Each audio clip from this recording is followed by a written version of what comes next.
आज की क्लास में हम पढ़ने वाले हैं अपवर्तन के उदाहरण, यानी कौन कौन सी घटनाएं ऐसी हैं हमारे दैनिक जीवन में जिनमें अपवर्तन उत्तरदायी होता है। तो इसके लिए मैं आपको एक बहुत ही अच्छा और सुंदर तरीका बताता हूं जिसकी सहायता से आप ये सब याद रख सकते हो।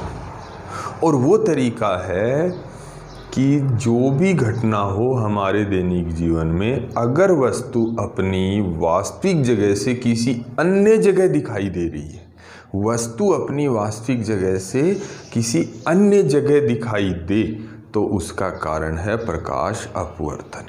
मैं बहुत सारे ऐसे उदाहरण बताऊंगा। सूर्य उदय होने से पहले दिखना यानी अग्रिम सूर्योदय, और विलंबित सूर्यास्त यानी अस्त होने के बाद तक दिखाई देना। पानी में छड़ डाल दिया जाए, कोई तिरछी छड़ डाले तो मुड़ी हुई दिखाई देगी। पानी के पेंदे में रखा सिक्का उठा हुआ दिखाई देता है। और उसके अलावा और भी बहुत सारे ऐसे उदाहरण हैं जिनमें वस्तु अपनी वास्तविक जगह से अलग दिखाई देती। तो इन सभी घटनाओं का उत्तरदायी कारण क्या है? प्रकाश अपवर्तन। मोस्टली आप एक बात ये याद रख लो, वास्तविक जगह से अलग दिखी यानी अपवर्तन की घटना होगी। तो अपन सबसे पहली बात करते हैं अग्रिम सूर्योदय। अग्रिम सूर्योदय और विलंबित सूर्यास्त।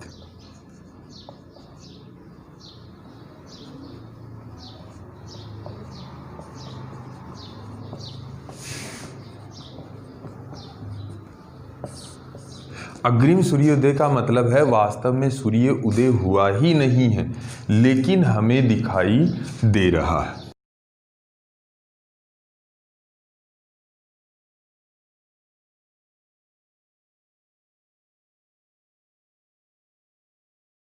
देखिए, अपन बात करने वाले हैं यहाँ, ये हमारी पृथ्वी है, ये हमारी पृथ्वी, और ये बात है सूर्य की।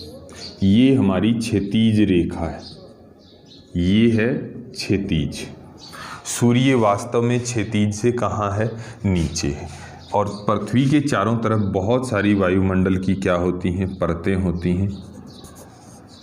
पृथ्वी के चारों तरफ वायुमंडल की भिन्न भिन्न मोटाई की परत होती। अब यहाँ से कोई प्रकाश की किरण चलती है तो इन परतों के माध्यम से उसका क्या हो जाता है? अपवर्तन होता है, और वो मुड़ करके कहाँ पहुँचती है? यहाँ पहुँचती है।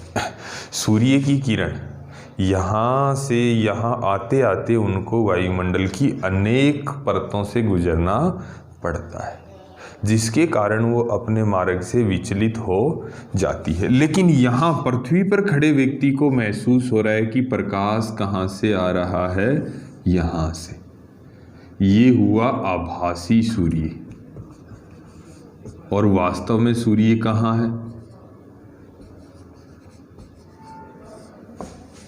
वास्तव में प्रकाश की किरण यहाँ से आ रही है, लेकिन वायुमंडल की परतों के कारण इनका विचलन हो गया है, अपवर्तन हो गया है, और यहाँ हमें पहुँची पृथ्वी पर यह प्रकाश किरण। लेकिन पृथ्वी से किसी व्यक्ति को क्या महसूस होता है कि सूर्य कहाँ है? एक सीधी रेखा में प्रकाश की किरण आ रही है, और ये सूर्य है जो क्षैतिज से ऊपर है, यानी सूर्य उदय होने से कुछ मिनट पहले ही हमें दिखाई देने लग जाता है। सेम कंडीशन सूर्यास्त के समय होती है। ये हमारी क्षैतिज रेखा है, वास्तव में सूर्य यहाँ होता है वास्तविक, और यहाँ से प्रकाश की किरण वायुमंडल से अनेक परतों से मुड़ करके यहाँ पहुँचती है।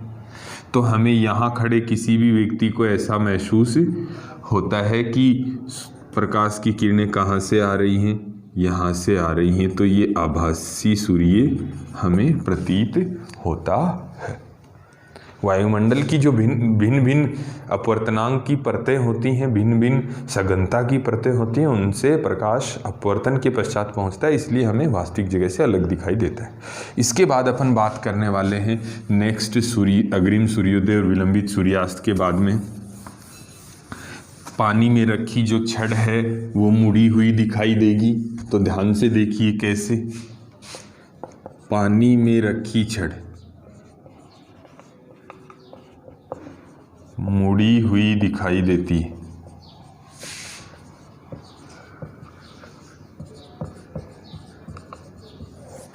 देखिए ये एक पानी का बर्तन है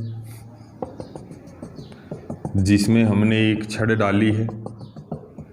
ये हमारा पानी का बर्तन है जिसमें एक छड़ डाली है। ये छड़ हुई वास्तविक, और इस छड़ से यहाँ नेत्र है।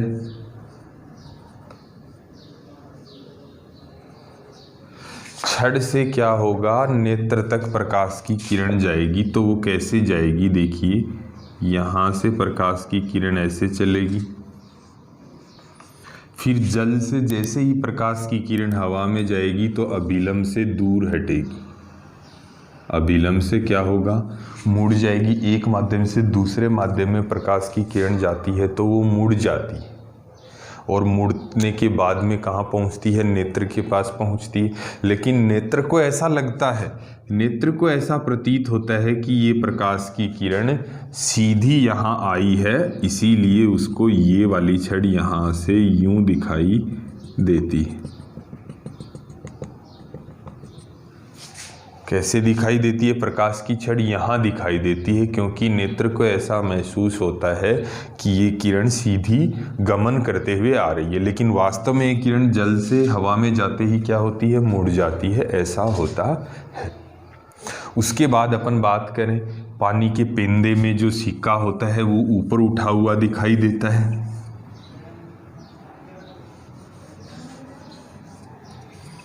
पानी में सिक्का ऊपर उठा हुआ दिखाई देता है।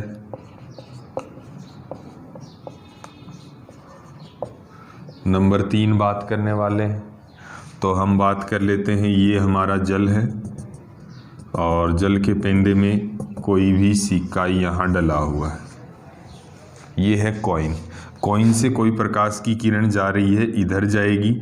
जैसे ही वो जल से हवा में प्रवेश करेगी तो उसका अपवर्तन होगा और वो अभिलंब से दूर हट जाएगी, यानी इधर मुड़ जाएगी।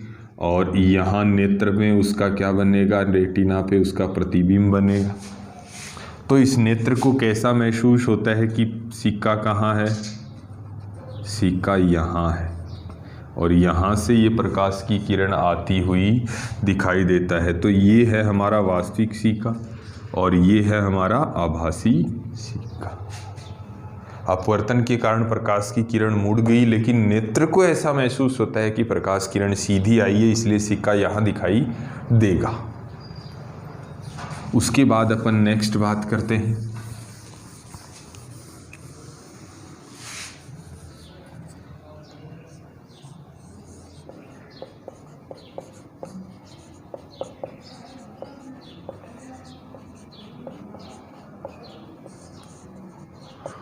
तो देखिए, तारों का टिमटिमाना भी प्रकाश अपवर्तन का ही उदाहरण होता है, ये हमें याद रखना है। तारे हमारी पृथ्वी से बहुत दूर स्थित होते हैं। तारे हमारी पृथ्वी से बहुत दूर स्थित होते हैं और तारों से प्रकाश पृथ्वी तक पहुंचता विभिन्न परतों से होकर गुजरता है। निर्वात से लेकर हवा माध्यम में अलग अलग सघनता की परतें मौजूद होती हैं, तो वहाँ से गुजरते गुजरते उसका विचलन हो जाता है यानी कि मुड़ जाता है, और मुड़ने के कारण ही हमें तारे टिमटिमाते हुए दिखाई देते हैं। तो ये थे हमारे दैनिक जीवन में कुछ उदाहरण प्रकाश अपवर्तन से संबंधित।